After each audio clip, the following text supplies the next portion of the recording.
Good morning, fellow students. Today we want to talk about paralinguistics. That means nonverbal communications. Our next couple of speeches are going to focus strictly on the presentation of your speech, the nonverbal presentation of your speech. What does your body do? And this class is online, and so it's a weird mix of acting for the camera when we should be working the room. Now, I'm recording this in an empty room. Ideally, I would be in a full room, and ideally, we would all be performing speeches in front of 20 people. So what we want to talk about specifically is what our body needs to do and what it needs to not do when we're giving our speeches. I don't want to take any information away from Mark Bowden, the speech that you are to have listened to while you're watching this or before you do your next speech. Mark Bowden is going to talk about a lot of the subliminal images or the subliminal messages that we send to each other constantly. He's going to talk about a default position that we need to act in when we're interacting with folks. He's going to give you that. I'm not going to give you that because I don't want to have to cite Mark Bowden, but I already am. So we want to talk about what your body needs to do nonverbally. Now, it would be ideal, again, as I said, if we were in a group of people, and I'm right now making fake eye contact or making real eye contact with fake people. I'm making eye contact right now with the empty chairs in this room, which is a key part. You'll notice I just touched my nose. That's okay. Your hands are going to do what your hands are going to do. And I want to talk a little bit about that today. So first off, while I don't like acting for the camera, it does give us some nice parameters from which to work. You'll notice that my feet are planted firmly on the ground. When giving a speech, keep your feet planted. Okay? Make yourself comfortable, but keep connected to the ground. Now, you're going to notice that throughout this demonstration, I'm going to move off camera. And I'm going to do that just to illustrate a point. Think of the camera as the audience's viewpoint. Okay? So, when giving a speech, like I said, keep your feet planted. That communicates presence, it communicates confidence, it communicates the fact that you might be actually prepared and engaged in that moment. Keep your feet planted. Your feet will give away your nerves. If you're really nervous, you're going to start tap dancing. You're going to be talking about tacos. You're going to be talking about Led Zeppelin. You're going to be talking about the Beatles. You're going to be talking about Humphrey Bogart, I don't know, and you're going to be moving all around. Or you're going to be moving off camera, okay? So, you want to keep your feet planted. If you need to step forward to enhance a point, step forward. If you need to address a point on this side of the room, step towards that side of the room and address the point. If you want to address this side of the point, you can do that. And a lot of our TED Talks that we will watch in this class, that we have watched in this class, you'll notice that there is a round circle that they have for the speakers on the stage that gives them the area that they can stay within as they are speaking to the group. It is fine to move, but make sure that your movement is with purpose and that your feet are always planted. Okay? Think of yourself like a tree. A tree needs to grab the water and the nutrients from the soil, and so plant them there. Let's talk about hand gestures. Your hands are going to do what your hands are going to do. You want to try to keep your gestures open. As Mark Bowden suggests, when we go to a certain one of those subliminal messages that we send to people, there is that default that he wants us to use. He wants us to employ. Again, I'm not going to say it. I'm going to trust that you watch that video. But what he is saying is that that specific position uses open gestures. Okay? Now, there's a lot of different types of open gestures. If a person, I'm looking at my camera person right now, and my camera person is standing there doing this. Okay? Now, they're making themselves comfortable, which is perfectly fine. But in public speaking, this communicates to the audience, I'm not really interested or I'm nervous. There's also I'm totally terrified up here, right? That does not work. You want to put your audience at ease, and so your gestures will and can do that. I call this the I'm presenting gesture. I do a lot of this in my classes. Again, if you get an itch on your nose or along the side of your face, touch it, deal with it. It's okay to do that. Your hands are going to do whatever they're going to do, and they do represent psychologically what's happening. Keep your gestures open, lay it out. This is the idea that I'm doing, that I'm trying to make, the point that I'm laying out for you to examine, to process, okay? The other thing that you can also do, you can make points, right? The other thing that you can also do is bring people in. Back there in the room, I want you to think about the brilliance of Keith Moon's drumming in The Who. Think about that. And how Keith Moon's drumming in The Who contrasts with Levon Helm and the band. A far more measured look, a far more measured approach as opposed to Keith Moon's. You see how I'm taking this point, bringing it here, taking this point, bringing it there. These are the frequent gestures. Try to keep your hands from not crossing over. I don't know what it is. Teenagers love that look, okay? So we want to try to avoid that. Don't put your hands in your pockets, okay? Rattling for your keys or checking for your change or counting how many quarters you have or not, okay? Keep the hands out of the pockets. Sometimes you can begin with the hands in the back, that's fine, but you're not at a firing squad. This is I'm about to get killed, okay? Let yourself relax, okay? Now, when someone says relax, our body frequently operates the opposite of that. Someone says relax, we immediately tense up. So what I'm saying is, if you can talk to one person, you can talk to 20.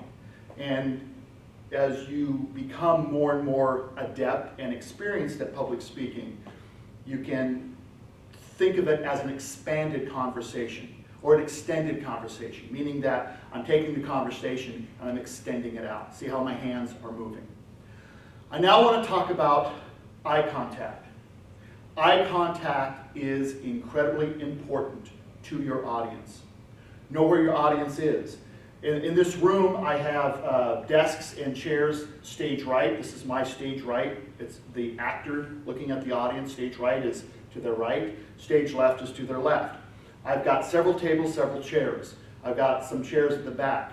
It's very critical that we make, when we're speaking, that we make eye contact to all of the people in the classroom at different times. We don't want to just talk to the camera. We don't want to just talk to the instructor maybe who's sitting in the back or our boss who's sitting at the back. We want to make sure that we're including everybody. So take your time making eye contact. Drill your eyes into that person. Yeah? Okay, good. You're paying attention. Excellent. What do you think about that point? Yes, Marilyn Monroe is an amazing actress. Highly underrated. But if we look at her not just as a sex symbol, but also as a, right? Okay? Bringing in those people. Bringing in the audience. Making the eye contact. Now, if you have to look up to think about your point, that's fine. You can look up. You can look down. But make sure that you are always engaging with the audience as much as you can. That makes them feel guilty about maybe looking at their phones. You're also able to make sure that they're engaged. And if they're not engaged, you can even take a step forward. And okay, you're listening now? Excellent. I'm talking Marilyn Monroe. Marilyn Monroe, Norma Jean Baker, that's what I'm talking about. Now obviously I'm covering a lot of different points just to illustrate the concept of connecting with your entire audience.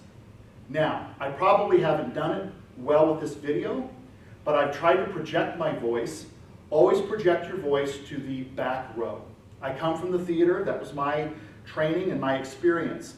And we always wanted to speak, even though we're speaking, we want to speak, think that we are talking to everybody in the auditorium.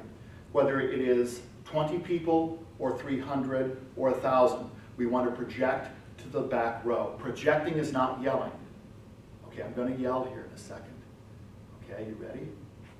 All right, here it comes. This is yelling! You don't have to yell.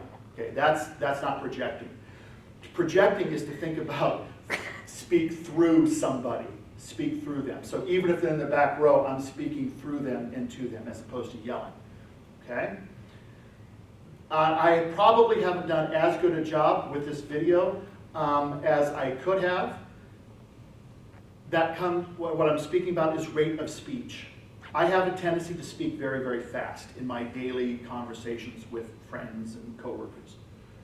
When you're on camera, especially in a speech class, you need to speak a little bit slower so that it has time, the message that you are sending has time to land on the audiences, in the audience, so that they can process what it is that you've said before you move to the next point.